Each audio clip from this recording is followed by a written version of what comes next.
16 ஜனவரி 2026 வெள்ளிக்கிழமை. யோகா மெடிடேஷன் மனவழி பயிற்சிகள் பாகம் 57.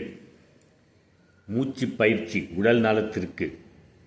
உடலுக்கு நலம் செய்யும் மூச்சு பயிற்சி பற்றி இப்பயிற்சியில் விளக்குவோம். அடிவயிற்று மூச்சு பயிற்சி. அடிவயிற்றிலிருந்து ஆழமான உந்துதலை எழுப்பி மூச்சோடு இணைக்கும் இந்த பயிற்சியால் சில பெரு நன்மைகள் உண்டு. மூச்சு உறுப்புகளையும் நாசி துவாரங்களையும் இந்த பயிற்சி தூய்மைப்படுத்தி விடுகிறது. மார்ச்சலியும் இளைப்பு ஆஸ்மா என்று கூறுவார்கள்.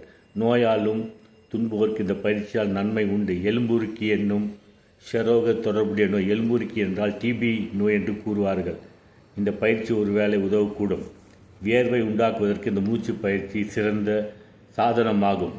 அடிவயிற்று உந்துதல் சேர்ந்து மூச்சு பயிற்சி ஆகிய இதனை மனத்தை ஒருமுகப்படுத்தும் முதல் தீட்சை நிலையில் அமர்ந்தே செய்ய வேண்டும்.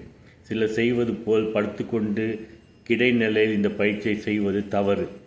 முதல் தீட்சை நிலையில் வசதியாக அமருக.